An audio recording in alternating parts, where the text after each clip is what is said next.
4, 3, 2.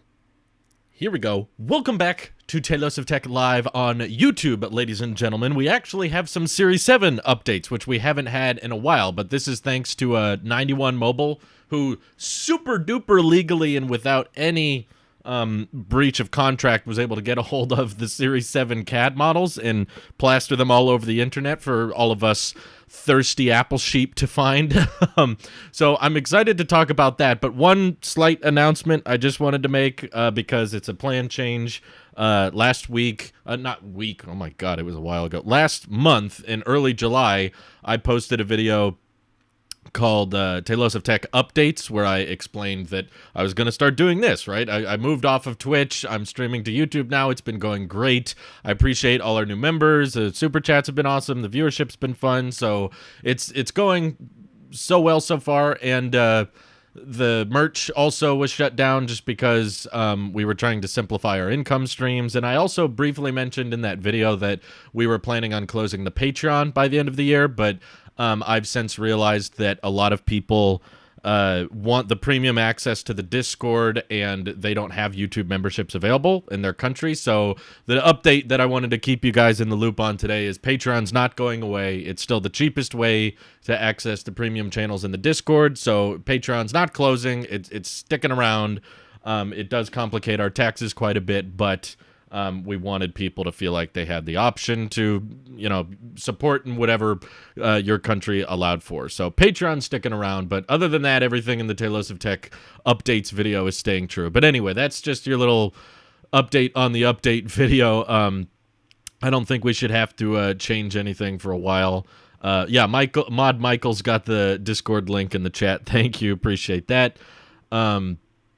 I know that. So this is the hilarious thing about the Apple Watch Series 7 is that for years people have kept speculating on Apple one day making a round Apple Watch, where the display is actually a circle.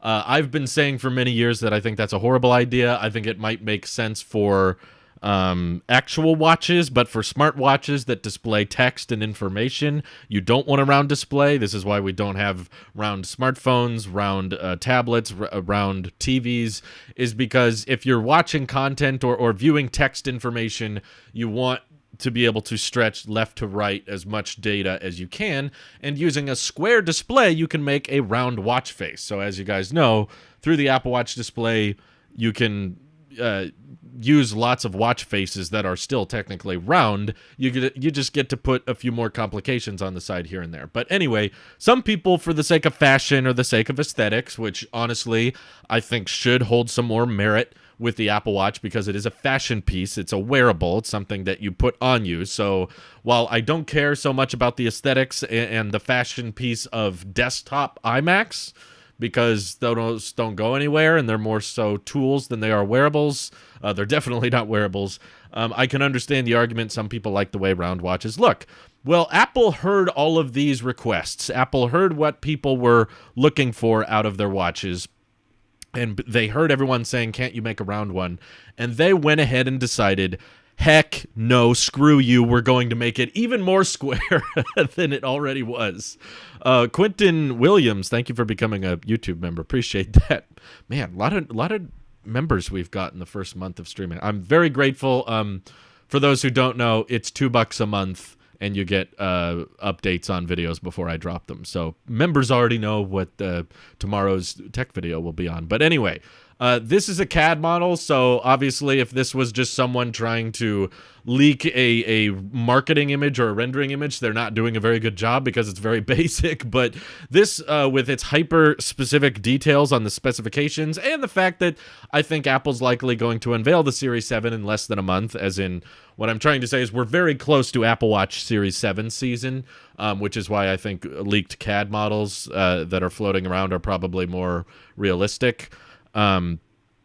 They mentioned that there's not a ton of changes to the digital crown or the side button, but the two speakers on the side are quite enlarged. They're a lot bigger and apparently should be a bit louder. They said the Series 7 will be offered in the same 40 and 44 millimeter cases, but they did mention a larger display. And this is actually getting me excited because I always wanted, the biggest display possible I could get on my watch. Now we're finding out that on the Series 7, it's not just about the chassis being squared off. It's actually the bezels getting thinner and the overall display being larger than it was even on our Series 4 through 6s with the 44mm case. So this CAD model is the 44mm. They don't have the dimensions of the 40, but I think we can fill in the gaps on that one. Bloomberg did mention that they're testing a new screen lamination process on the Series 7, which will bring the display closer to the cover glass. So I don't know if this is like even more enhanced display lamination, but basically, according to the report, the Series 6 will sport a... I wonder if that's a typo. Yeah, they said Series 6 will sport a 1.8-inch display to the current... Yeah, on the Apple Watch Series 6. I think they meant Series 7 right here. This is from Mac Rumors. There was a bunch of annoying ads, so I turned on Reader View. But this is going to be a 1.8-inch display compared to the current 1.7-inch display of the Series 6. I know that doesn't sound like a lot, but when you're talking about something as small as a watch... And when we're talking about 1.7 versus 1.8, it doesn't sound like a big increase, but when the display itself is that small, I think it would be far more noticeable in day-to-day use. Percentage-wise, it's a much bigger improvement. Say, a 0.1-inch screen size improvement on a smartphone would not be that big a deal, just like the Pixel 5a doesn't look much bigger than the Pixel 4a with 5G. But when we're talking about 1-inch displays on watches, I do think that will be a tad more noticeable. The Series 7 will also be 1.7 millimeters thinner compared to the Series 6. So this is another aspect that I wanted to bring up a lot because most of the renders I remember seeing from people talking about why the squared off Apple Watch was a bad idea. I'm actually pretty excited about the Series 7 now based on this report because my brain had not had it prepared for larger display. I was just thinking squared off chassis, and also thinner overall gets me excited. But I remember very clearly earlier last year, or maybe even earlier this year, I was making a video called the case for a squared off Apple Watch, why it makes sense and why I wanted the watch to get more squared off. And most of the renders looked pretty ugly because they did not reduce the thickness of the Apple Watch. They would just keep the same thickness of the Series 6 and then fill out the aluminum all the way to the edges to make it squared off. And that looks like a brick. That does not look good. That looks really, really ugly. But what I kept saying in that video is that, no, you can make a squared off Apple Watch look good and less brick-like. You just have to make it overall thinner. And then it feels like it blends in more with the iPad and the iPhone, which are squared off. And they were thinner than all of their rounded predecessors. So the old iPad Pro before it was squared off was thicker. Our iPhones before they were squared off were thicker, and they had bigger batteries, which was kind of nice. But I think it makes it a lot more interesting, and matches design wise with the rest of the ecosystem. So I'm glad they're taking it in this direction. I apologize on behalf of Apple because Apple's not going to apologize for you. But I'll apologize for anyone who doesn't like this design and wanted a circular Apple Watch. I'm sure there's some of you out there that were like, no, come on, this looks ugly, I hate it. But I'm actually a fan, just based on the CAD models we've seen so far and a lot of the renders floating around the internet. Like, I think this looks cool. I like the fact that the bezels themselves are going to be thinner, so the pixels are going right up to the edge, whereas when I look at my Series 6 right now, well, I can bring it up. You know what I'm talking about. The bezels on these things are, they always try to hide them best they can by making sure the background's always dark. But, they got the glass perimeter around the display, and then after that, you've got even more of the chassis sticking out through the sides. The metal, you can see the glass here, and then this rounds off. It's not a bad design. I'm not saying it's not good. It's still iconic, and this is still technically like the best watch in the world, I would say. But I think you got a lot of room here for improvement. Like, this is obviously very much blown up. This is not as closely as we're looking at our watches. But I think between this glass layer and this aluminum layer, there's quite a bit of room for bezel reduction, which I'm excited for. But holy crap, look at all these members. Zach Jewett says, I'm the type of person to upgrade for the squared off design, and it hurts me to say that, but also I love the blue of my 6, and I don't want to lose that. Oh, man. I know a lot of people love the blue of the 6. I hope they can retain that color. Here's hoping. Haken says, do you think the Series 7 will be the same price as the Series 6? It should be. Only reason I think iPhone 12 was more expensive than the 11 was because they switched to OLED. I don't think the chassis made the price go up. That's why the 12 Pro and 12 Pro Max, despite those being Pro-end models and they got bigger displays, the price didn't go up on those. So I don't think they will. I think maybe we would have heard of that by now. I won't say it's impossible. This is Apple we're talking about. Price hikes should always be somewhat expected. This is the first time Apple Watch display would be increasing in size a little bit, but I don't know. I think my guess is no. I think Apple knows the value of the watch, and they probably have a good idea on how Apple is running out of new features for the flagship watch. Like the SE, that's a great value. That's probably what most people should buy. Series 3, they should get rid of that. I don't know why they're still selling it. I'm going to be dumbfounded if they keep the Series 3 around next month. So, yeah, I really hope the price doesn't go up, because they should probably realize that there's very little reasons for people to upgrade their Series 5s and 6s. So if you want people to upgrade for a new design, don't push your luck, Apple, because if people find out that there's a new design and it's more expensive than their old one, they're going to be like, okay, I'm not taking this seriously. Wonder if this will be the end of the Link bracelet. Ooh, I hope not. Yeah, that from what we're hearing based on the renders, I don't believe that this will be incompatible with the old watch bands.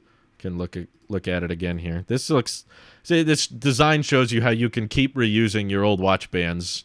It might be slightly more flush with the band it comes with, but yeah, I think it should be fine. Very flat on the back, though. You can tell that's not an angle you're going to be seeing very often, but knowing it's thinner is going to be kind of cool. I think the weight won't be too much, despite the display being larger. Every time I've gotten a larger display on my Apple Watch, it's felt like night and day. Like, as soon as I got my Series 4, I was like, oh my gosh, how did we ever live without this? And I'm starting to wonder if the Series 7 might be a similar story. Once you get a hold of it and you start using it, you're like, oh my god, this is so much better. Jake Muir, thank you for becoming a member. Appreciate that. Chris Norton says, how long have I been live? Only 12 minutes or so, not long. Margel says, I'm hoping they make the Series 7 thinner or lighter. The Series 6 actually feels cumbersome at times when I exercise at work. Well, good news, Margel. It should be thinner, which I think overall should make it a tad lighter. Wow, Benji Pauly was a moderator, but now he's a supporter as well. Thank you. Appreciate it, Benji. Ben Rayner, different Ben, says, I'll upgrade it if it has flat edges in a red color. That would be so cool. What do you mean, this? You want another red? Yeah, they always like to mix up the colors, don't they? I'm worried that they're going to take away the colors. How long before they add 5G to the Apple Watch and talk about it for 20 minutes? I'm hoping the Apple Watch can be the last, like, Apple cellular product that doesn't get 5G for like a long time, simply because I think the battery life would totally kill it. Like, Apple Watch with 4G was already not great battery life wise. It eats through the juice on your watch so quickly, and 5G is just going to be that times 2. So definitely not ultra wideband. I wouldn't be shocked if the Apple Watch never got ultra wideband, just because they realize how pointless that is. But I'm from the market that I think 5G is kind of pointless for mobile products mostly. 5G home internet probably has better uses, but on a smartphone, the amount of times we need to download things that fast and eat through our battery life that quickly, I don't know. That's a stretch. Apple Watch, definitely. Apple Watch, you're not even streaming videos on. So the Series 4 did get a price increase. That's true. But I feel like there were other things the Series 4 had going for it that kind of justified the price increase. Like, they were introducing the ECG. What else? I think that was the big one.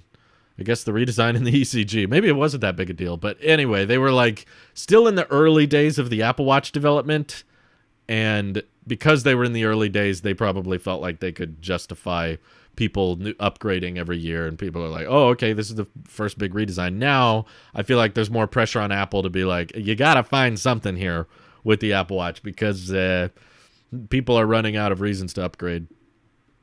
Benji says, I really hope the old watch bands don't go in the bin. I think it's inevitable. Like, it may not happen this year, but I do think that at some point there will be a change in Apple Watch connector, and that's when all of our old watch bands suddenly are useless. So that's why I've been slowly just like selling them or giving them away, and just like trying to have as few Apple Watches bands as possible. I think this was my first Apple Watch band. Like, when I first got the Apple Watch in 2015, I got the black sport band, and I was like, you know what? Looks good with the red. I like how it contrasts, so I'll just keep that, and everything else I'm just kind of slowly. Larger display. Yeah. It's other than the larger display and the ECG, yeah. I want all-day cellular battery. 5G would kill that possibility. Yes, it would. And I also agree it would be somewhat pointless, but, I mean, there's a lot of logic I've seen that, like, similar to how AT&T is starting to phase out the 3G network. There's not inherently anything wrong with it. They just think that, you know, all our devices have 4G now, and most people are on the 4G network.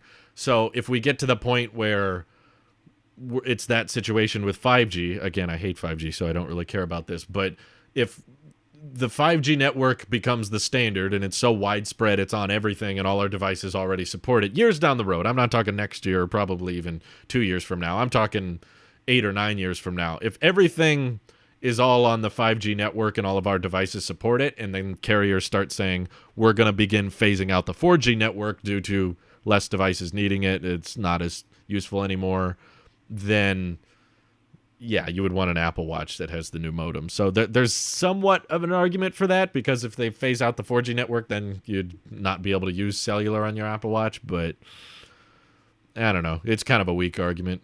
It's still like, I think here's an idea. Apple should wait until they're making all their own modems, which I know they're going to do. They bought the Intel modem business, and I believe they're in a contract with Qualcomm for this year.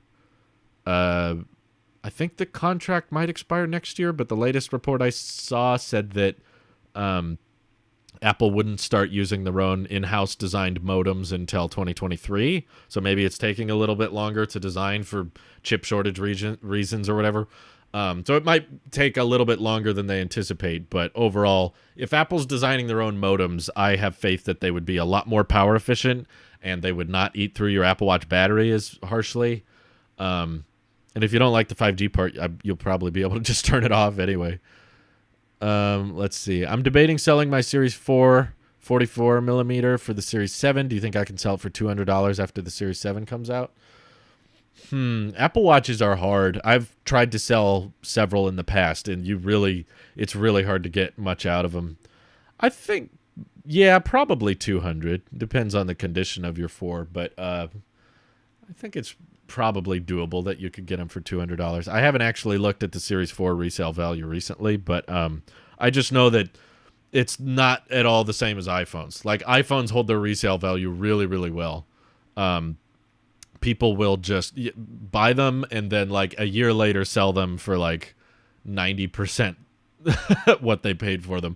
So that's why there's probably a lot more people upgrading their phone every year than there is their watch, because the watch is like half. Like a year later, you get like half what you paid for it.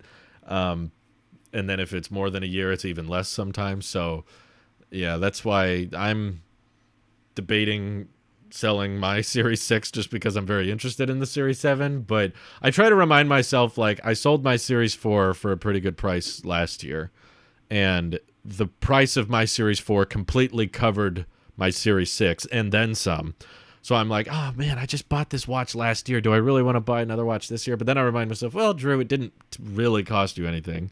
I mean, I guess I lost my stainless steel chassis and I lost the Sapphire glass. But apart from that, it didn't cost me any extra. So I'm trying to like justify it in my head, I guess. Does cellular Apple Watch have smaller battery? No, it's the exact same battery. It just cellular uses more. In general, it's the same way with smartphones. I discovered when I went on a camping trip, I was in a place with absolutely no coverage on any carrier, and I just turned on airplane mode on my iPhone 12 mini. Battery life lasted like 2 days. It was fine.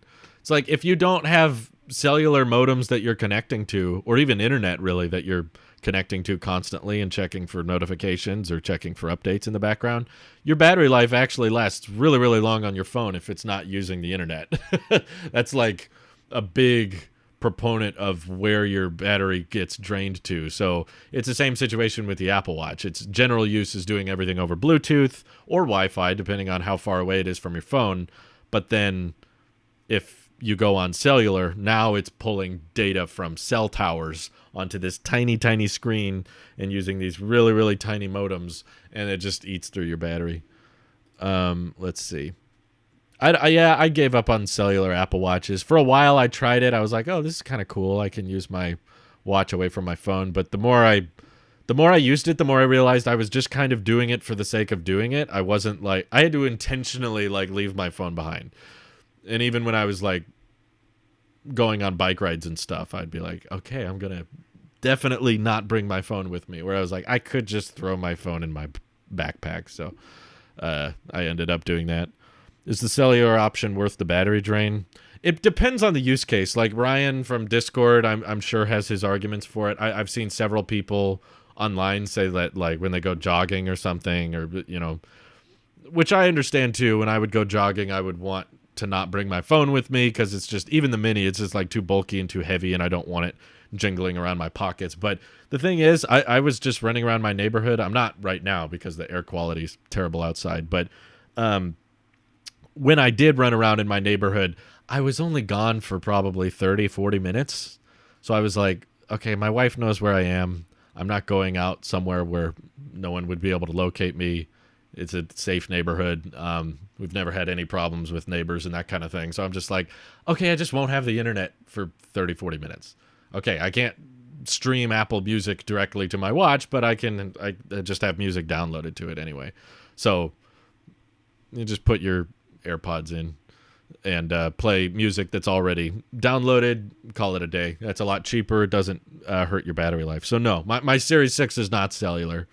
All the stainless steel watches have cellular by default, whether or not you want to use it. You can't choose to get a steel watch without cellular, but you can just not activate the plan. I think a lot of people don't realize that. They're like, oh, I don't want to get cellular, then I have to pay extra. It's like, no, just don't turn it on. I've had Mint Mobile for a while now. It's like they don't even offer Apple Watch cellular plans, so you just skip that step in the setup process. Yeah, longer battery life would be nice, but Apple has clearly shown they have done basically nothing with Apple Watch battery life ever since they first introduced it, and it's still the top-selling watch in the world. Like, nothing comes close to the sales of the Apple Watch, and they've not put any emphasis on battery. So at the end of the day, I think Apple wants you to upgrade your watch every couple of years. They want the battery to degrade to a certain point and be like, oh, okay, you got to come back to us to get a new one. So extending the battery life of the watch to make it a week or 2 weeks, I agree that would be lovely. That would be amazing, and that would make the watch so much cooler. But there's not a ton of financial incentive for Apple to do it because it would probably just result in you not upgrading your watch as often. Because the silicon's not the problem. The display ages great. The chip is still overpowered for a watch. You'll still get lots of watchOS upgrades for many, many years. But the battery health is probably their best bet at making sure you come back a few years later and buy one. August Amberson said, what's your favorite Apple Watch strap or anyone you want to have? I've tried a few. I've at the Apple stores, I tried the Link bracelet. I tried the Milanese loop. I tried the Sport loops in the past. I've tried the nylons back when they offered those. They don't have them anymore. I've tried I think Nick had the leather loop or the classic buckle. There's a bunch of different watches I tried, but watch bands I tried, but I think I always came back to the Nike band.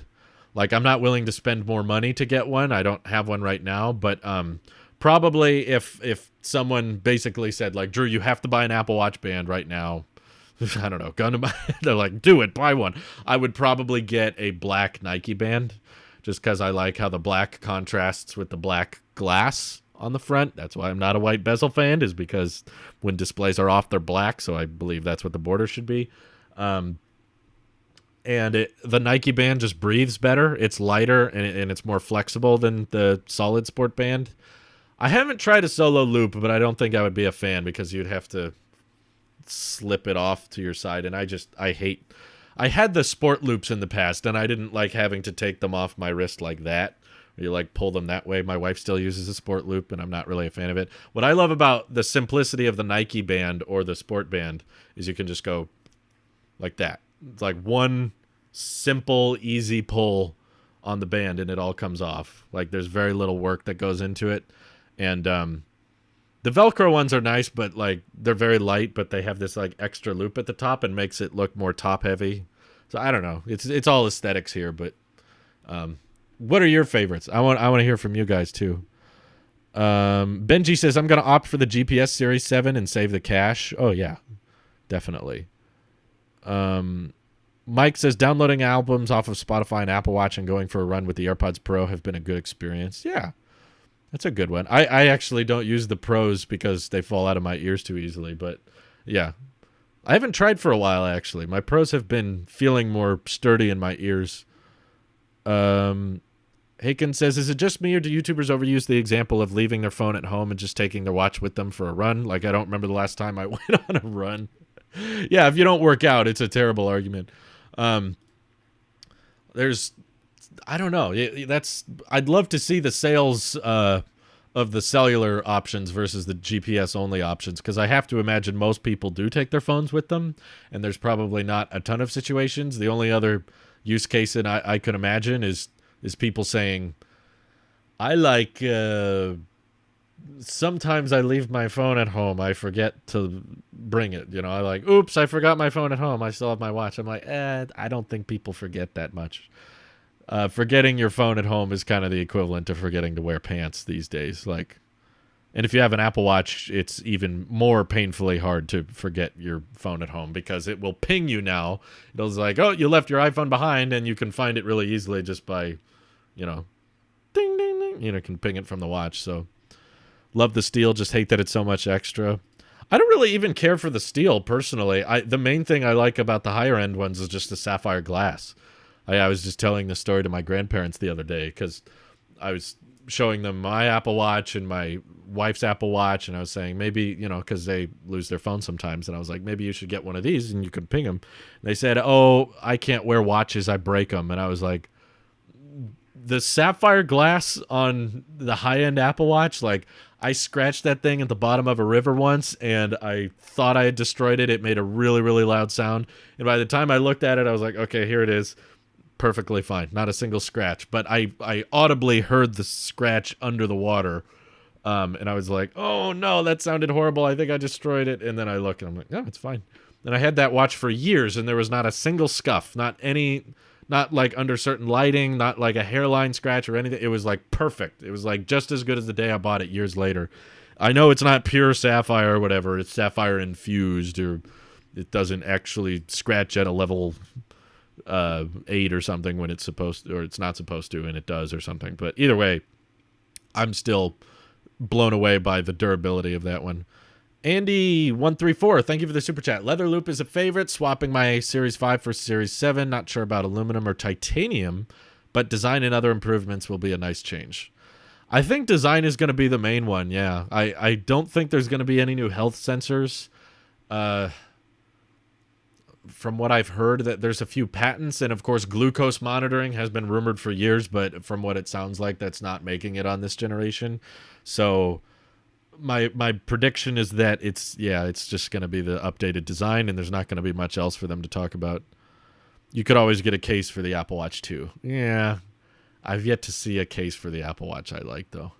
The case doesn't exactly protect what you want to. I think you want to protect the glass above everything. The chassis around it, it's on your wrist. It's not, that part's not getting damaged as much.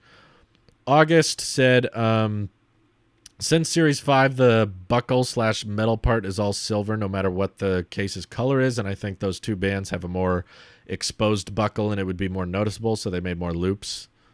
Oh, I see.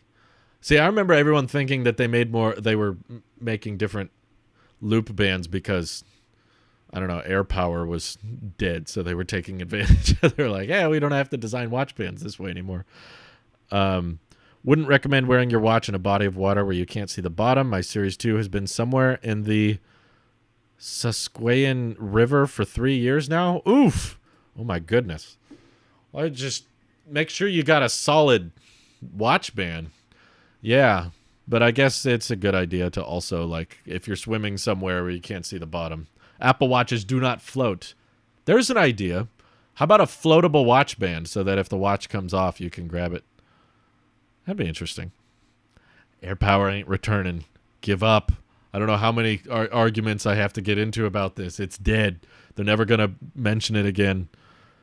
Let's see. The main upgrade from last year was new watch bands. It kind of was. If you remember the keynote when Apple was announcing the Series 6 and everything, it was like, there's some new colors, and let's talk about all these new solo loop bands. And they were just bragging about all the different watch band technology.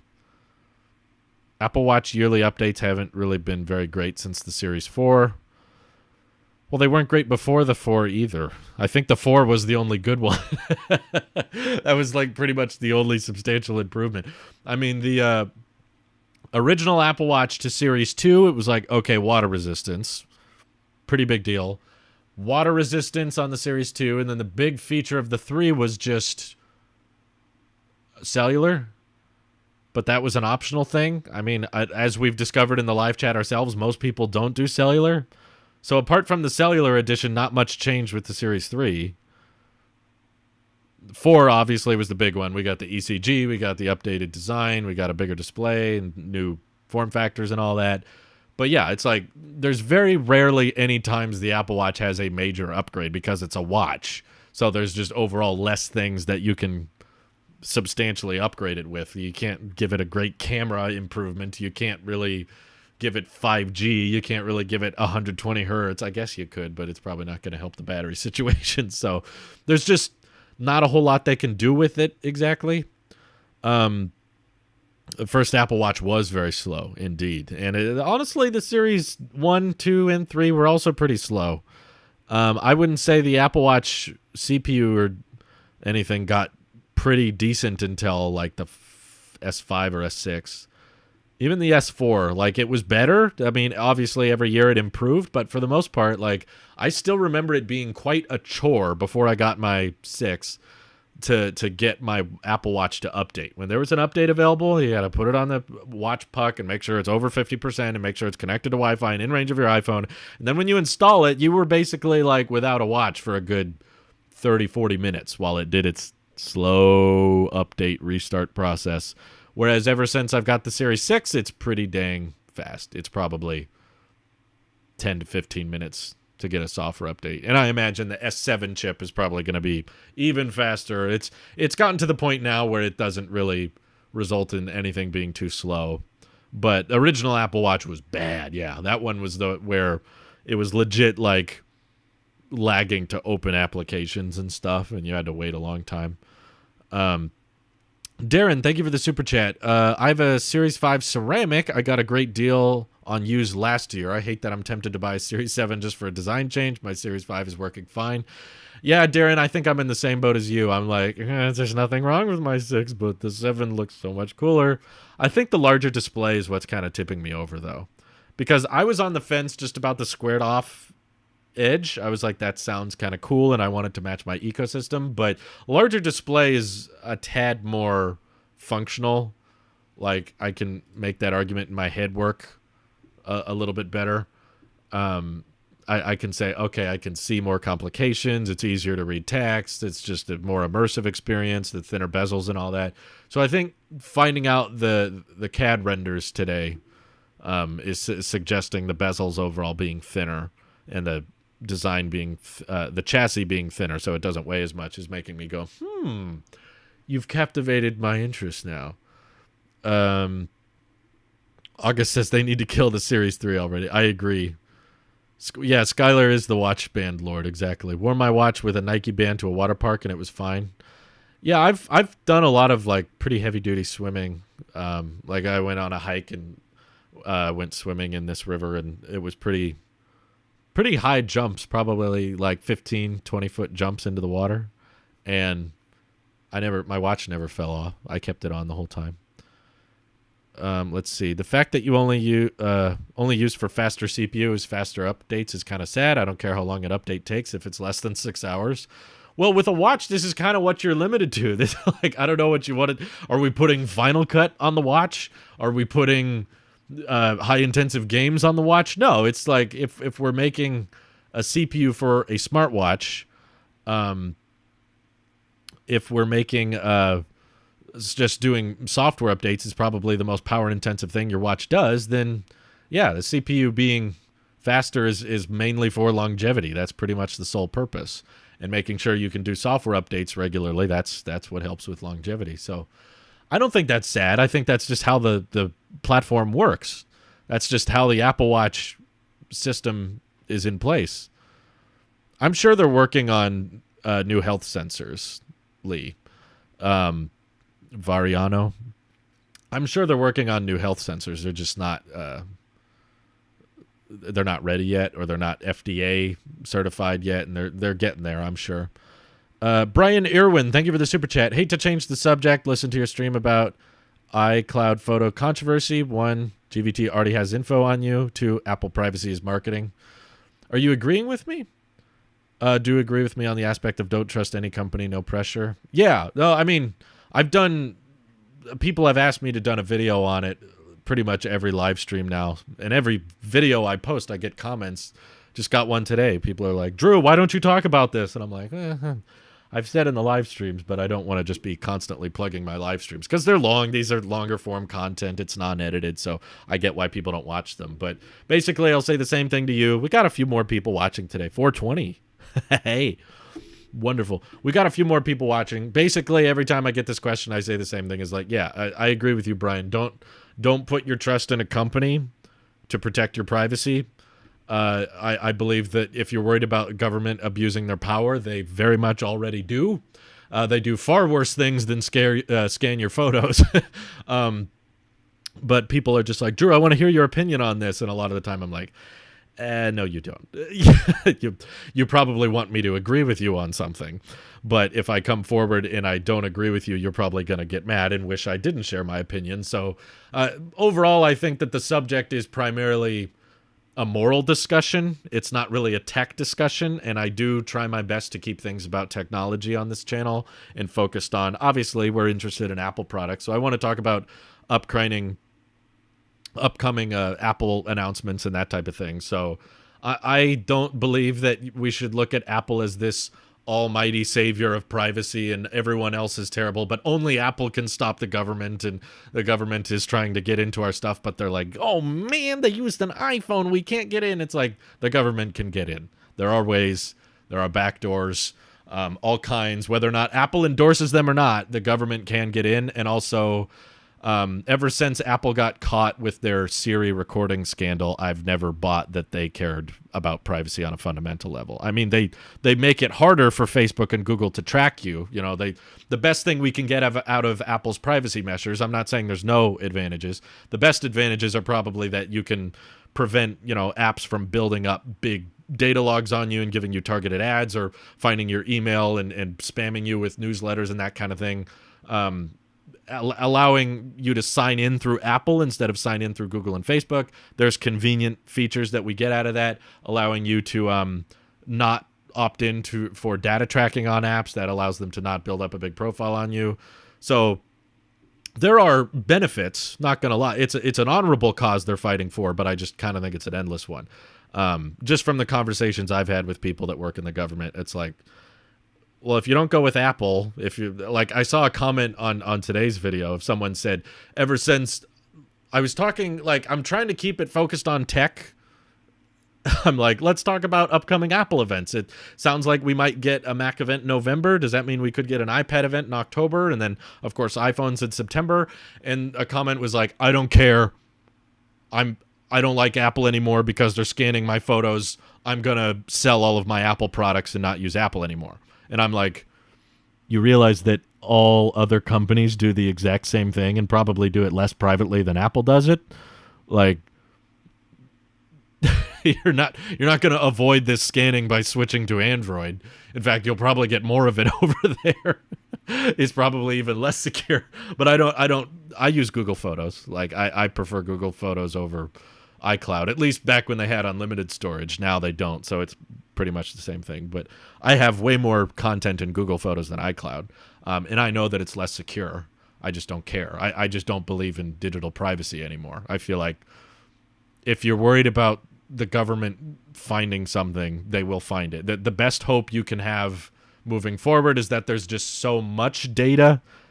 There's just an overwhelming amount of content that everyday people have, that there's not enough human beings on Earth to manually look at all of your pictures. It's like, I don't think a person is sitting there scrolling through your iCloud pictures or your Google Photos. There's not someone just looking for bad things scrolling all day. That's not what's happening. But if the government wants to frame you, or if the government finds a red flag on you and wants to keep tabs on you and make sure they know what you're doing, they can do that. They always have been. Whether or not Apple is scanning your pictures for illegal material, government can still abuse their power. So that's why I have kind of a depressing, pessimistic view on digital privacy. You know, like Apple can brag about privacy all they want, but I still remember years ago where they were literally taking recordings of people's interactions with Siri and sending them out to third parties that were manually reviewing, which I think is far worse than what they're doing now. They're comparing hashes to known files. It's not an algorithm looking for similar pictures. It's looking for identical pictures, and it's only doing it on iCloud Photos. So it's like if you've listened to Snowden and how he talks about how the government can spy on you, basically like anything with a battery and an internet connection, there are ways. Apple may make it harder, but they're not going to make it impossible. So I just kind of give up on this whole digital privacy thing because I think it's ridiculous. It's like, if you want private pictures that no one has access to, use Polaroids. You know, don't put it on some cloud server somewhere assuming that no one can ever find it. That's just silly. Like, it's also not feasible long term. Like, if you just imagine how times will change and how every generation gets less and less cared about privacy, and more people are going to use Google search than DuckDuckGo because people would rather have convenience over privacy. People would rather take the free option over the secure option, you know? So if you want privacy, don't use electronics. Yeah, like, that's a good point too. But anyway, I've probably gone off on this rant like 5 streams in a row now. People keep bringing it up, and I'm just like, guys, you know how I try my best to get it out there. I also think a lot of people that are upset about the CSAM thing are probably just trying to get as much attention on them as possible. But it's like, if all of these companies are doing it and they're not asking for our opinion on it, they're just kind of doing it. You know, we're not voting on this. There's not some poll going around. Would you like Apple to scan your picture? No, it's like Apple just came forward and said, this is what we're doing. And then people freak out, and then Craig Federighi comes out and says, yeah, we're still doing it. So what's the end result here? Does it just result in everyone angry, and then we just go about our lives? Like, if you're really genuinely upset, you need to become a hermit. You need to, like, sell all of your digital stuff, live out in the woods somewhere without any internet connection. By the way, satellites can still see you out there. So even that's not completely private, but, like, everyone gets angry and upset, but I don't know what the end result is. Like, what do you think? If we're angry enough, they're not going to do it? Because I don't think that's going to work.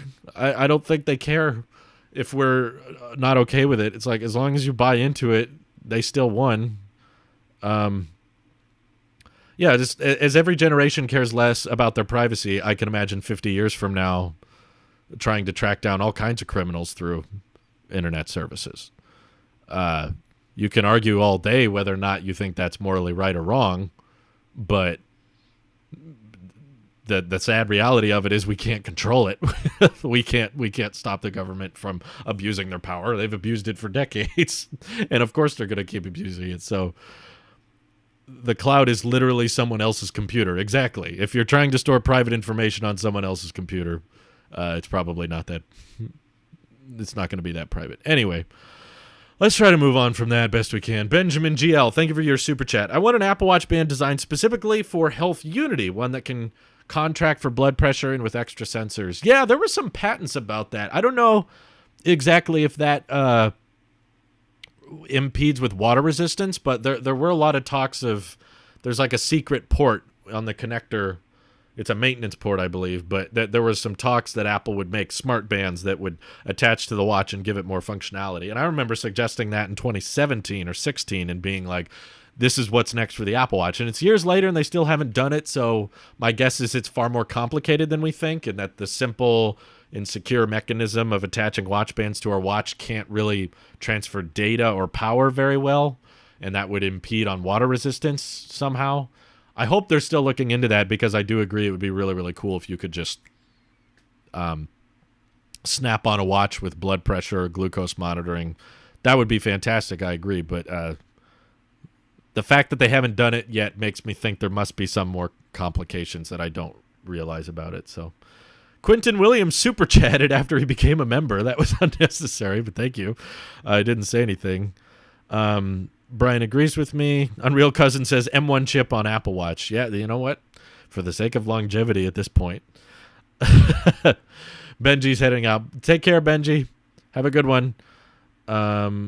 Chris Norton says, I will stick with my Casio. Well, good for you, Chris, as long as it works for you. Brian says he was paid to say this, I guess. Ben Rayner says, I really wish MacBooks and iPads would embrace colors like the watches and iPhones and iMacs, just without white bezels. Yeah, I have no real issue with having more color options. I think Ben and I agree on this. It's like white bezels, I just have yet to find a way it looks good. I think in Black Mirror, I saw white bezels look good. It's basically the only way I would be comfortable with white bezels is if the display turned white when it was off. And we haven't quite figured that out yet with technology. But if it did, I would be more comfortable with it, because I just want one solid color where it makes it much harder to tell where the display is and where the bezel is. That's why the Apple Watch has like dark backgrounds so much of the time, is because it just kind of merges together. Whereas if you had a white bezel, it wouldn't be that easy. Oh yeah, Kuzith is a mod. Beautiful. If you want privacy, don't use electronics. Yeah, switching to my Xbox to watch you. Oh, thanks, Jake. I'm on the Microsoft machine now. Kali Mirza super chatted, says, I just realized you never reviewed the S21 Ultra. Didn't think it was worth getting this year. Don't necessarily blame you. No, I actually have been taking a break of all Android phone reviews this year. After I reviewed pretty much every type of Android after 2020. Like, I reviewed the S20 Ultra, I reviewed the OnePlus 8, I reviewed the Pixel 4a, and I reviewed the Galaxy Z Flip and the Z Fold. So I reviewed a lot of Android phones that year, and every single one of them just kind of had responses that I wasn't too happy with. Not just in terms of watch time, although they didn't perform amazingly, but also just the audience's reaction to them. Most people were like, Drew, I don't care what you think. You know, you're the Apple guy. It's like, you're not taking this seriously. It's like, I thought, you know, I'll review Android phones if the opinion is valued and people think that it's interesting. But after the past 2020 year of Android reviews, most people just didn't feel like I had much to say on it, or they didn't think I had people didn't think I have much of value to add. So I was like, okay, if people don't like, I don't personally get much out of reviewing Android phones. Like, I do them for the channel. Like, if I was not a YouTuber, I would not be trying out Android phones. I would just stick with my iPhone because that's what I like. And whenever I review an Android phone, it breaks all of my iMessage contacts. It breaks my ecosystem. It makes it harder for all my devices to work together. So I don't get anything out of this. It's like, I'm doing it for the audience. And if the audience isn't getting anything out of it, then I'm not going to do it. So I just decided in 2021, I was going to just take a break from Android phones.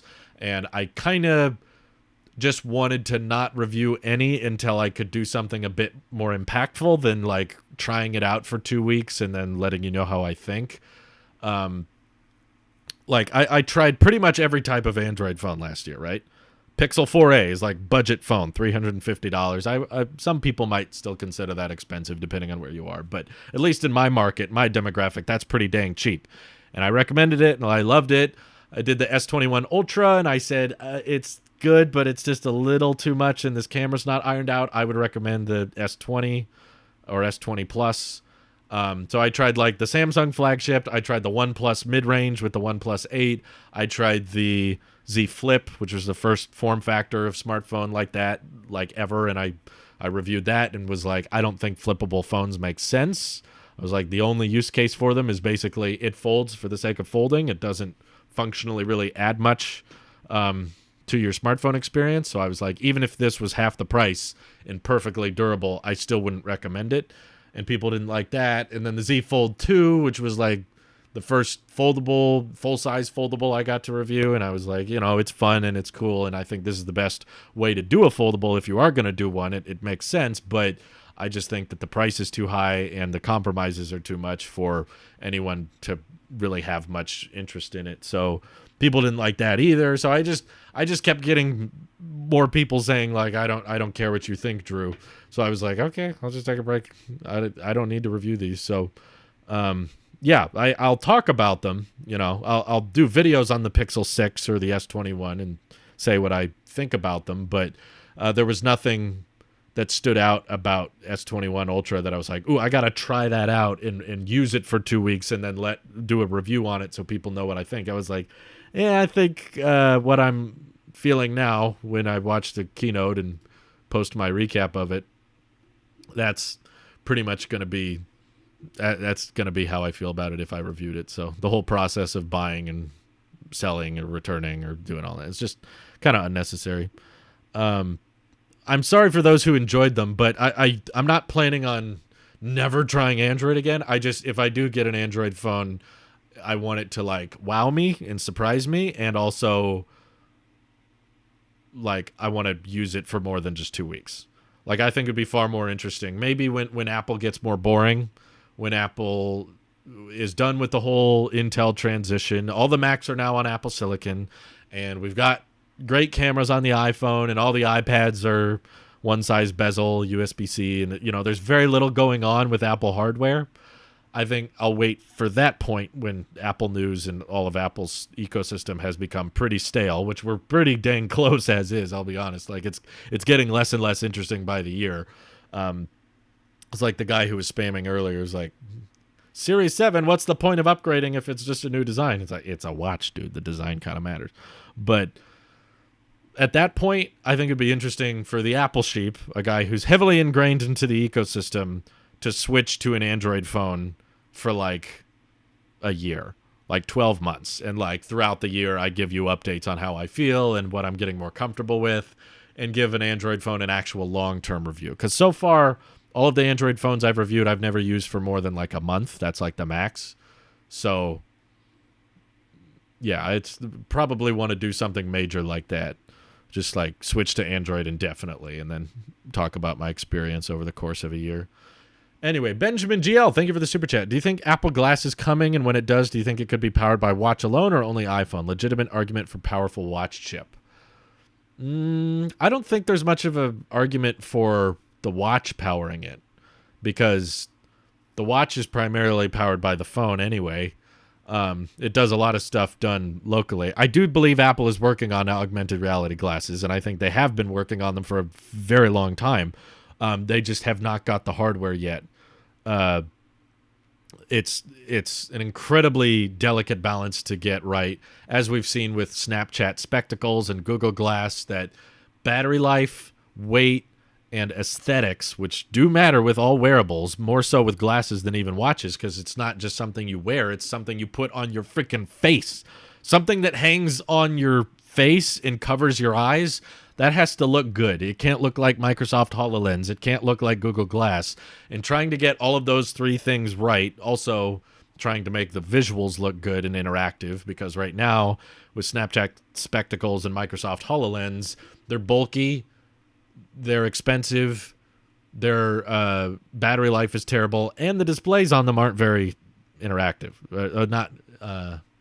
interactive, immersive. That's the term I'm looking for. Like they don't look very realistic.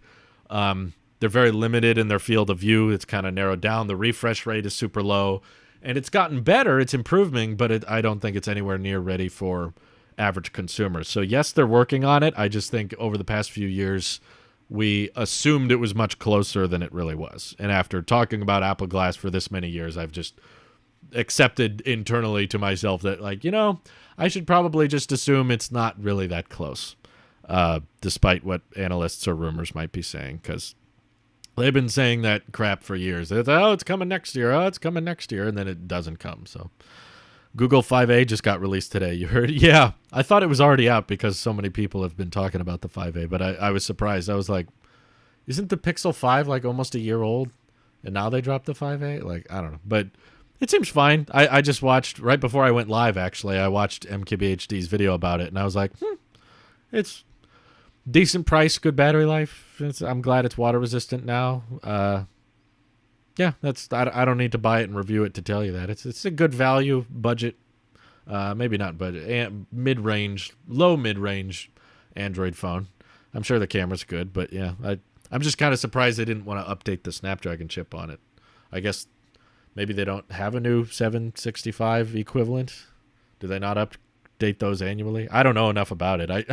Frankly, I just don't care enough about it to look into it. But yeah, it seemed like fine. I don't have any complaints with it. The blood saturation feature has come in quite useful for me. I was able to show my doctor the history. Really? I thought the doctors would be like, yeah, that's not accurate. But if he actually used it, that's great. Brian Irwin, I'm sorry, I missed one of your super chats. He says, thanks, Drew. The more you talk about it, the more people know. Statistically, 40% get one form of communication, so say it more. Yeah, that's probably true. I may have to repeat myself several times. I just didn't want to do a dedicated video on it because I am worried of getting a bunch of response videos, and then I'm getting all this backlash from people I know, because there's probably a ton of people in the tech community that do not agree with me. And from the conversations I've had with people behind the scenes, I don't know what someone could say that would change my mind on digital privacy. So it's not a subject I really care to go back and forth with that much with people. And if I do a video on it, I'm going to have to go back and forth with a ton of people, because I'm sure I'll get response videos and everyone will start talking about it and say, it is why you're wrong, Drew. And I'm like, okay, maybe, but I still don't care, because my people are worried about 1984 becoming reality. I'm saying it has been a reality for a long time. So I just I've already given up in my head. I don't need you to reinstill false hope for me, because it's a lost cause. Anyway, Karma comment says, I find the curved glass edges on the S20 and up are a pain in the butt. Okay, I see what you're saying. Yeah, after a while, I got tired of the curved glass. At first, I thought it was kind of cool. I was like, whoa, the display's wrapping around the side. But after a while, I just started setting off the display on accident half the time. And I was like, yeah, this is starting to get annoying. And ever since Apple has done the squared off flat edge design and the pixels go right to the edge, I'm like, this is kind of nice. This is kind of good looking. So I've gotten comfortable with that. Now, anytime I see a phone that has the curved glass, I'm just like, please. Can we just go to flat glass now? Just see how thin you can get it. I have seen the Pixel 5a. Yes, it's literally the same phone as last year. Well, the battery life has improved pretty substantially. I'd say that's probably a pretty massive improvement. They went from 3,600 milliamp hours to like 4,500 milliamp hours, which is pretty huge. But yeah, I don't have anything bad or very good to say about it. It's like, yeah, it's a good phone. It's fine. Let's see. They may not be practical, but curved corners are beautiful to me. I just saw the Motorola Edge at Best Buy yesterday and thought it was gorgeous. Yeah, I think they make for good demo. Like, I've seen a lot of people, especially for marketing. If you're going to show a phone in a commercial, you don't just show the front. You normally are like, you get all the different angles and close-up macro shots of the sides and the top. And for that type of thing, yeah, the pixels folding over and going over the edge, that looks cool. But in practicality use cases, like, I think it's still 80 or 90% of people use cases So you're gonna have these pixels in the display going over the edge, and then you get a case that adds all this plastic rubber all around the edges. So the pixels go down into this black chasm, and then people put screen protectors over it, so it becomes harder and harder to even see the display go over the edge. 4,700 milliamp hours. Yeah, it's a good battery life improvement, but it's a good, like, it looks good for marketing. But Apple's guilty of that too. I'm not just trying to say Androids do that. Like I don't like the glossy steel on the Pro series. I really wish they would just have flat aluminum, because it doesn't collect fingerprints as easily.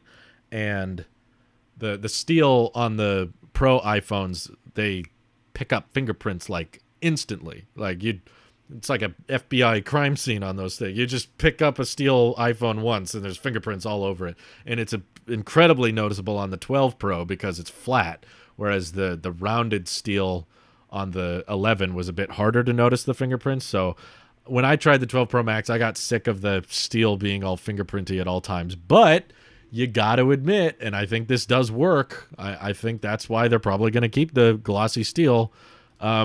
This looks cool. It's an aesthetics thing. Even though most people wear a case, most people aren't even going to see it ever like this, because it's going to be coated in fingerprints and oils or behind some giant OtterBox.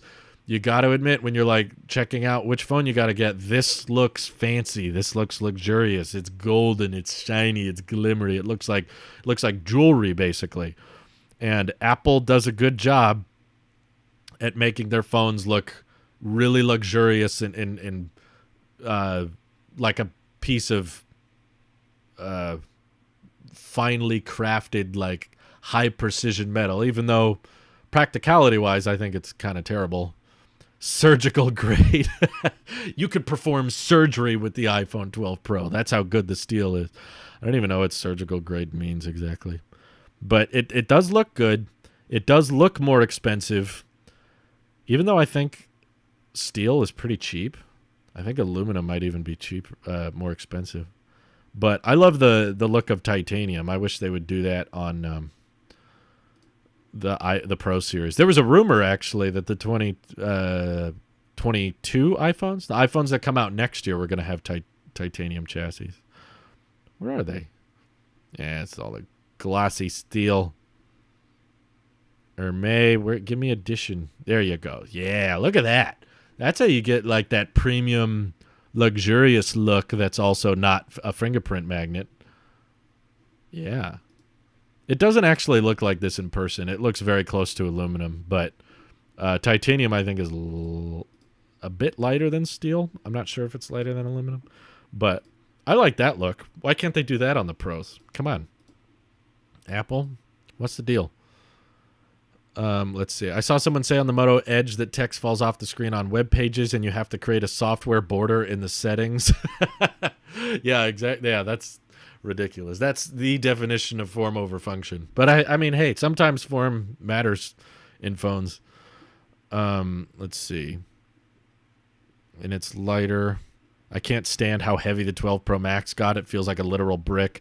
That's something I'm actually kind of worried about. Like, I'm really excited for 120 hertz, and I liked the screen size on the Max. Like, I liked having a big screen, but simultaneously, I'm worried about like how my hand will get tired and like the fatigue when you're using your phone with one hand for extended period of time, which I often do.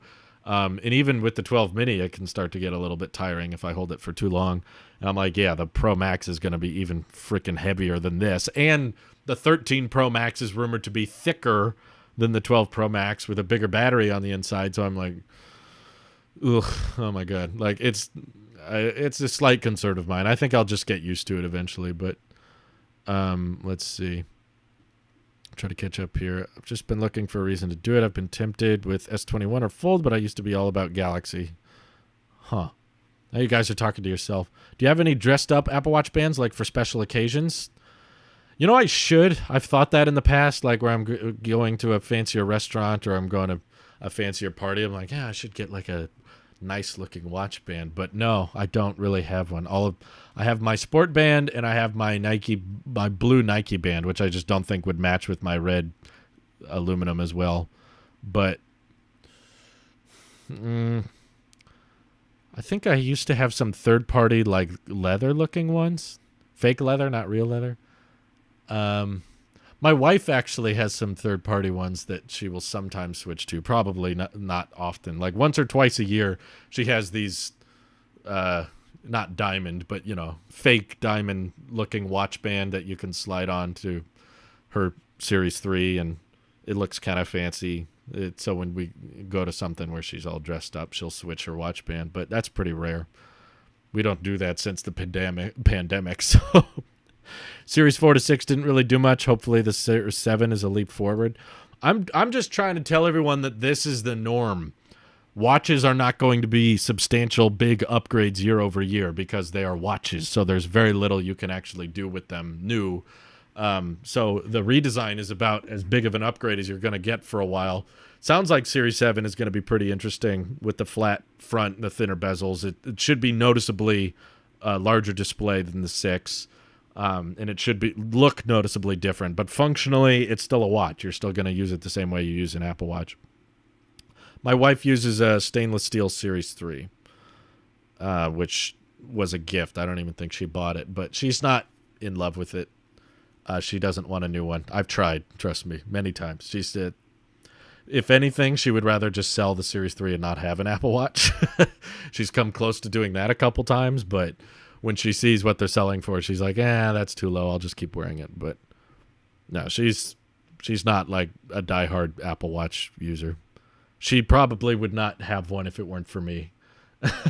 She just got more ingrained into the ecosystem because her husband's an Apple sheep. Do you think the screen on this design will be more durable? I've always had non-Sapphire Apple Watch, and it always tends to get scratches. I think that's just a selling point Apple's going to want to push on people. I don't think it's necessarily something they want to try to fix for the base models because they probably know fundamentally they can get prices a lot lower manufacturing-wise if they don't use Sapphire-infused glass. So they want that really low starting price. They want to be able to say the Series 7 starts at $399 or something like that. And they know that if they tried to up the glass quality, it would be a lot harder to hit that margin. So I'm guessing no. I wish they would. I agree. That would be lovely if they did, but I don't think they will. Randy B., thank you for becoming a supporter. That was nice of you. Appreciate it. Do you think we will ever see rounded watch designs? I'll go ahead and say it's not likely, but I do think that one day they might get so bored. Like, I think there is a way to optimize watchOS to actually display content in text and information in a circular display. But like, if they run out of health sensors and they run out of reasonable features to upgrade your Apple Watch for, then I could see them just getting weird with the designs, having an active one. That was rumored, I think. Mark Gurman or someone talked about that earlier in the year. Apple making a more rugged Apple Watch that's meant to be more outdoorsy and more durable, but it doesn't look as cool. Going up against like the Garmin watches and that type of thing. I'm like, okay, if they run out of features and they run out of things to get people excited for, that's true. Devs would be very furious if Apple made a round Apple Watch. It would suddenly become very difficult to optimize for the watch, but I honestly just don't think it would help much. It would make watch faces look a little cooler, but functionally it would be a nightmare for the code, and it would be much, much harder to optimize watch faces, and applications that would have to deal with this cutoff. We have books are rectangular, and screens and TVs and they're all rectangular because it allows you to maximize the amount of text and data you can display to the user, and you just can't do that as well with a circular watch.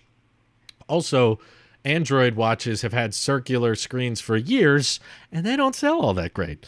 So I don't think we really have much proof or evidence that having a circular watch helps or does anything for people. So it looks kind of cool, I guess, but I think Apple would much rather just have a square display and have a few round watch faces, because you can have a modular watch face, like this one, where you're just trying to display as much text as possible, and you're not really trying to be a fashion piece. You just want to keep up with your email and your texts and the time and all that. And then there's round watch faces, that are going more for fashion, where you're just trying to make it look cool. And you can't really do the modular text watch face as easily with a round screen. You have to compromise and you have to squish things together a little bit. And when you get text messages, you have to rearrange the text to make it a bit easier to read and that type of thing. So there's a lot of downsides and only really one upside to making a circular watch. So yeah, I think Apple most likely will not make a round one. I won't say impossible just because I feel like they might run out of features and just be like, yeah, I don't know what else to do. Let's just make a round one, I guess. I got to get people talking about the watch somehow. I predict a lot of boredom in the Apple community moving forward. I hope you guys can pick up on my prediction there. I think that the future of phones and watches and tablets and computers is going to get really, really boring in the coming years. I think everything's kind of plateauing in terms of innovation and new technology. And probably the most exciting thing we have to look forward to this year and next year is the transition to Apple Silicon, because we've never seen CPUs and GPUs like this before. And we've never had like really high performance, high efficient chips be exclusive to one type of product. And it happens to be Apple, which I think if you're watching this, you're at least somewhat of a fan of Apple products to a certain extent. So it's like the Apple tax is going away. We're seeing these astounding performance on the MacBook Air and the Mac Mini for the value you get. It's just great. And we're really, really excited to see where Apple Silicon can take us to the MacBook Pros series, which should be coming out soon, and then the larger size iMac, and then M1X Mac Mini or a Mac Pro. So we're excited for this whole transition, but I got to admit, when the transition is over, I don't really know what we're going to be looking forward to. It's like, okay, M2 chip, here we go. Okay, M3 chip, here we go. Like, I guess we can look forward to high dynamic range displays. It's like, hey, mini LEDs on more stuff. You know, it just kind of gets less and less exciting year after year, and that's why I'm doing a lot of EV content now, because I think we're in the beginning phases of that, where it's not super interesting right now, but it's progressively getting more and more interesting, and it'll, over the next decade, captivate far more people's interest. I want a smartwatch face that you can choose to automatically change watch faces as skeptic times of day or focus modes, kind of like smart stack widgets, but way more controllable. I would love that too. Like, I don't know why I can't automatically change my watch face with, like, especially if the main complication on my watch is the stocks widget. If the stock market closes, switch the watch face, or at least switch the complication to something else. Like, I don't need it to be the same all day. If it's a Saturday or a Sunday, I don't need the stock price to be a complication. But let's see. Do you think that the ceramic Apple Watch will be returning with the Series 7? You know, there's a decent chance, because they kept leapfrogging on it, didn't they? They were like, Series 3 gets ceramic, but not 4. But 5 gets ceramic, but not 6. So if they're leapfrogging the ceramics, I would say, yeah. I mean, I haven't heard any leaks or anything. I do know that I believe all of the titanium Apple Watches have sold out. Let me see if that's true. I saw a report. This is the titanium one. So if I say medium large, currently unavailable, unable for pickup, unable for delivery. Yep. This is what happens pretty much every year. Right before Apple Watch season, they sell out of all the titanium models. Let's try this one. 44. Band size 5. Currently unavailable. Not available. Unavailable. Yeah. Yeah, they're not anywhere. Jeez. That's not good. Well, I mean, it is good. It's probably Apple basically telling their Apple Watch fans out there, don't get an edition. You know, don't get a titanium just yet. So I guess I never picked up on that. With the Series 6, the only addition is titanium. There's no other material. Everything's titanium. Huh.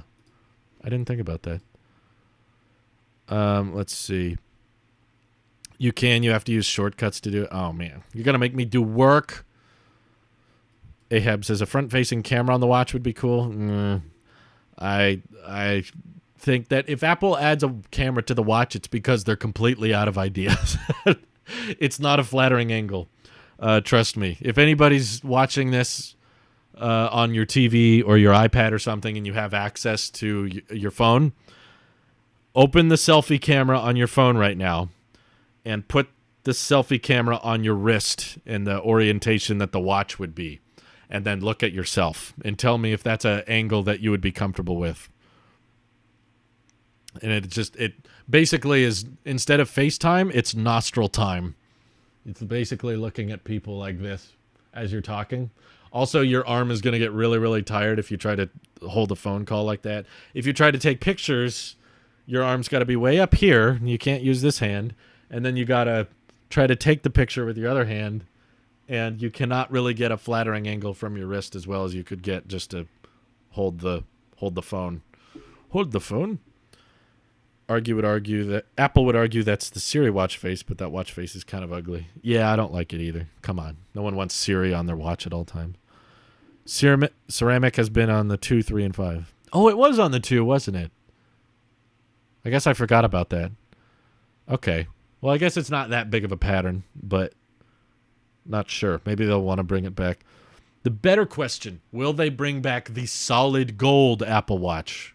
And how many people would actually buy it now that the Apple Watch is far more popular and more likely to get many, many years of software support, unlike the original Apple Watch, which was very slow and laggy.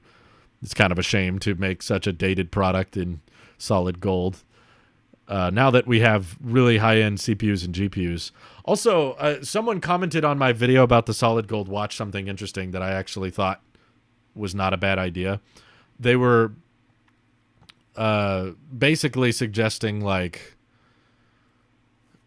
if you buy a solid gold Apple Watch, you can keep it for a certain number of years, and then when it doesn't get software updates anymore, Apple would give you a free latest Apple Watch of that year. So it's like, okay, you spend $10,000 or $15,000 on your gold watch now, but then later down the road you can get a Apple Watch edition that's ceramic or something.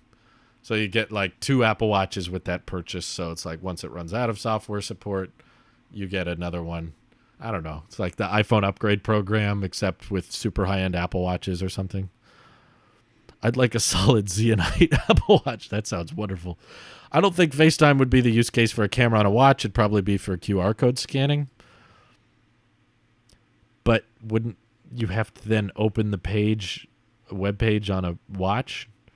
I don't know if that would be much better. Also, I don't know how it would not impede heavily on the display. You know, a little camera cutout or a notch on an iPhone doesn't take up much space, but if you wanted to put a camera lens on a watch, it would take up a substantial portion of the screen, and it would really throw off all the watch faces, which is, I think, a use case that matters a lot more for the watch that doesn't matter as much with the phone because it's not a wearable. It's just not as big a cutout on a phone, so I don't think it's that big a deal. But I guess aren't there some QR code? I don't know. I'm just trying to think of a QR code situation where it would be useful, and I'm having a hard time. Most of the time I see QR codes is like to open a website or a web page or something, and the screen is so small. It's like even if Apple supported it, I doubt anyone would do it. That's the thing. Like it's like app clips, exactly. No one would take advantage of it. I find it incredible that Apple Watch is not only the best-selling smartwatch, but the best-selling watch, period. Well, it makes sense when you consider like how popular the iPhone is and how people don't, for the most part, I bet watch sales pretty much tanked when smartphones came around, because the idea of keeping something on your wrist just for the time when you have a smartphone, or your laptop has a clock in it, your tablet has a clock in it, your phone has a clock in it. So for the simple feature of telling the time, I bet there were way less people buying watches in the first place. But Apple came around with the Apple Watch and was able to show, like, okay, here's something you wear on your wrist, but it does a lot more than just tell the time. It pairs with your phone. You check text messages. It's a fitness thing. It's a notification management. And as it got better and as it improved, the sales of the Apple Watch has exponentially picked up a lot more traction. At the beginning, it was not super high, which is possibly why I think the the solid gold Apple Watch would sell differently today than it did in 2015 because people were still skeptical. I remember when the Apple Watch first launched, everyone thought it was a joke. Everyone was critiquing it, and everyone was like, it's way too slow. It's not even water resistant. It's way too expensive. There's no way Apple can sell these for over $200 a piece. And I was, to be fair, I was kind of doubting it too. I was going into the Apple Watch before it came out. I was thinking, if it's $200, I think I could do it. Anything over $200, though, that's probably too much for a watch. And then it came out, and the cheapest one with the tiny screen and the thick bezels was $350. And I was like, okay. And then they were also selling $18,000 models. So people were... who else remembers the Jack Films and the Smosh parodies of the Apple Watch talking about how Tim Cook is a joke and, Steve Jobs would be rolling in his grave? Everyone thought it was ridiculous. And now they've become so popular, and the CPU has gotten so much better. The water resistance is great. It's just so much improvement with the Apple Watch that you see them everywhere now and you don't even think about it. Like, people just have them, and it's just normal. So I think that if there was more, now that we have more of a public acceptance of Apple Watches, you see celebrities wear them, everyday people wear them. They've gotten much cheaper now with the SE and the Series 3, and people are just getting more comfortable with them. If Apple did sell a solid gold one, I bet it would sell a lot better than the old one did. Just because people would want a luxury watch that also works with their phone. But they're fashion accessories, yeah. They're still way more classy than smartwatches. I personally use both an Apple Watch and a classic one. Yeah, I know a lot of people that do that, actually. 9B. Michael Lazito, thank you for the super chat. He didn't say anything, but appreciate it. I like the new Apple Watch hydration sensor patent. It's not a mind-blowing functionality, but it's cool. Yeah, I glanced at that. I shouldn't say I read about that, but I didn't quite understand it. How does it work? I got to find the article. Where was that? Was it Mac Rumors? No, it's not here. Oh, yeah, here it is. I found it. Oh, great. See? Apple's microphones in the iMac Pro heard me talking about Apple Watches all day, and now they're changing the ads to show Apple Watch bands. See? Privacy. It's a myth. Innovative new hydration sensor. It's a patent, which means it's almost definitely not coming out in the Series 7, so don't get your hopes up here. But traditional techniques for tracking hydration are generally invasive. Apple's hydration sensor takes the form of a non-invasive electrodes that are placed against the skin, which it describes as a reliable and elegant solution. The Apple says the hydration tracking system can be performed non-invasively, repeatedly, accurately. What does it do, though? Oh, okay. According to the patent, hydration data may be used to provide feedback to the user, particularly during activities such as workouts, and encourage better management of water intake and, in turn, overall health. Huh. User's hydration level has significant impacts on the health. Over drinking can result in... Okay, so it might be able to tell you when to drink more water and when to stop drinking more water. At first, I just thought hydration sensor. I was like, does it just detect your sweat? Does it like figure out when I'm doing Apple Fitness Plus that I'm sweating too much? And they're like, man, you're really unhealthy. Hey, Drew Expos 1 here from Twitch. Finally get to catch you live. Oh, thanks, Michael. Twitch, rest in peace. Appreciate it. But yeah, got to add a water ring to the rings. They've been talking about, there have been all of these rumors and stuff about adding another activity ring, like a sleep one or a hydration one, and they've still never done it. So I feel like they might never do it. But can it track my snoring? Yeah, that's the next step. They're going to monitor your snoring with their microphones and see if you say anything incriminating in your sleep, and then the FBI will break in and arrest you if they detect something, right? That sounds like a good feature. Oh, you need Sleep Plus. Right. We can't forget about the sleep tracking membership. Apple's new service. I'm still one of those people that doesn't really see a point in having an iPad or tablet. I think it's basically just a giant iPhone. Maybe my usage isn't heavy enough to need it. Yeah, I mean, I still think for general media consumption, an iPad is more fun to use than a basic laptop, but I can't argue with you that much given how disappointing iPadOS has been in recent history. It's like, I want it to do more. I want it to get more functional and get more features, and it just doesn't go anywhere. It just kind of stays with the basics, but it's ultimately a big media YouTube machine for me and a Discord machine.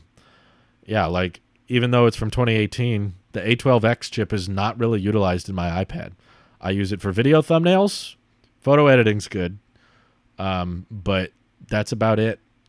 And Discord, email, Twitter, YouTube, texting, FaceTime. It's all just the basic stuff. It's fun. I think iPadOS is better optimized and more intuitive and more personal of an experience because you're touching the interface rather than using a keyboard and a trackpad. But yeah, I don't blame you. If you can get by without it, no disrespect. James says, I don't need a snore feature to tell me I snore.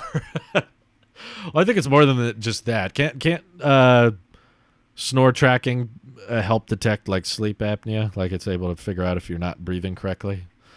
I don't know. Sometimes I feel like these wearables are getting more data on ourselves than we've ever wanted. If you don't think you need an iPad, you probably don't need an iPad. Yeah, well said, Brian. I think I agreed. If you don't think you need one, although, you know what? Okay, I'll go out on a limb here as an Apple sheep and say, if you don't think you need an iPad, you should try the iPad Mini 6. Because I bet that thing's going to be really fun to use and be very portable and not too expensive. And I'm actually kind of kidding myself. Like, I'm sad that I notice 120 hertz. And I'm sad that I care about Face ID so much and that I love it, because part of my brain really wants to just switch to the iPad Mini 6 and ditch my iPad Pro. You know, I use it with Sidecar on my Mac a lot, but I'm planning on, I don't know, I'm leaning, the more I think about it, I'm leaning towards getting a 16-inch MacBook Pro. So if I use that with an external monitor, James says I have COPD. I know I don't breathe. I'm sorry. That's terrible, but I love the bluntness of it. I know I'm not breathing, whatever. But I'll have a 16-inch display on the laptop, and then I'll have an external monitor, so I don't really need the iPad if that's the use case. And I really want to try a Mini 6 just because it would be so small and so comfortable, and I can just do all my social media management and email. And I really enjoyed the Mini 5 when I reviewed it. And now that I know the Pro design is coming to a Mini, or I don't know it, I guess I should say that rumors and leaks are pointing to that being the case. So it's probably going to happen, but we don't know for sure. But I want to try it, but I hate that I know it's going to be 60 hertz, which bugs me, and it's not going to have Face ID, which also annoys me. So I'm like, like, come on. Sorry, all caps. Man, these moderators are tough, aren't they? I'm sorry, Brian. I bought an M1 11-inch iPad Pro after trading in old Apple products. Was there something about the M1 specifically, James, that you felt you needed? Oh, yeah, I did read that. Connor says, it's weird SharePlay is getting delayed. It's so much of iOS 15's marketing and took so much time at DubDub. Yeah, I don't exactly understand why it's so, why it's taking so long to get SharePlay working either. But yeah, it's officially delayed. They came forward with a statement with that. Although, I'll be honest, it's a good feature. I'm glad that Apple's finally adding it, but frankly, I have not run into a ton of situations where I would use it. I totally get that, like, customer support people will use it, and, like, if you're trying to help your grandparents with something on their phone, or even just your parents with something, then it makes sense, but I have not run into the situation where I needed to share my screen recently. Universal control isn't here still. Ugh, I know. That's actually one feature on macOS that I was really interested in. There's a lot of things saying message retracted. That means I believe that means they deleted it themselves. But yeah, we should, if someone just uses all caps once and that's all, I don't think we need to put them in timeout for that mods. But I'm more concerned about spam than anything. If someone's just repeatedly sending the same message over and over again, we can ban for that. But if it's just one message in all caps, that's okay. I think iOS and iPadOS are actually quite capable if you use the right application. Sometimes what you can do with them really surprises me. I've done it. I don't think it would surprise me just because I've tried to do my video editing on the iPad before, and I've tried to switch my whole ecosystem over, and I've tried the third-party applications, and it can cover the basics, like I've said, but not much more than that. Apple is still fundamentally designing it for, you can do some stuff with the iPad, but you should get a Mac if you want to do actual work, if you want to use real pro applications or real Xcode or real audio editing. The third parties do the best they can, but they're limited by the framework iPadOS sets up for them. I had no specific uses for the M1. It was bought months after it had been out. I just wonder why not get certified refurbished. I got to bring it up every stream.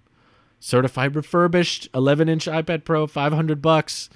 So much good. That would be such great value. My friend group used to use Zoom, but we've started using FaceTime since Apple announced it coming to the web. We love it more than Zoom. So much easier. Really? Well, that's good to hear, Connor. I'm glad it's better than Zoom because we need more Zoom competition. There's not enough people going up against it. Pat M says, great content, Drew. Love watching your channel, man. Keep it up. Well, thank you, guys. I mean, it's been fun switching to YouTube streaming. I'm glad it doesn't really seem to have any impact on the channel's performance, and we've got several new members today. Lots of people super chatting. I got to get going here. I got to publish the EV video, which should drop in a couple minutes, and probably get some chores done around the house. But I appreciate you all for your support. I want you to know that all of this money goes to my Starlink bill. No, I mean, all this money goes toward food, which I kind of need. You know, I want to do this full time so I can keep posting videos and doing lots of live streams. And life costs money, so I will once again remind everyone: if you want me to starve, my wife has said that the YouTube memberships will count towards our food budget. So I'm like, if you think I'm too fat, you better cancel your memberships. But if you think I'm not fat enough, I guess become a member, because we'll be able to get more. We'll be able to eat more, basically, is what I'm saying. Or eat nicer. You know, it's not just about eating more food, but better food. That might help. But I don't know. No pressure. If you guys just want to watch the content, that's fine. I may die of starvation and it's all your fault. But other than that, there's no pressure. I'm sorry. I'm probably getting stuck in too many levels of sarcasm. But all jokes aside, super grateful for all our new members. Thank you all for watching and letting me have a dream job where I get to talk about things I like and interact with people that have similar interests with me. I have a ton of fun. Mike says, can I donate a pie? Yes, you can. It just has to be done in person. So I appreciate you all for tuning in. Hope you have an excellent rest of your day. This is your Apple Sheep here. I'll see you in the next one. Bye-bye.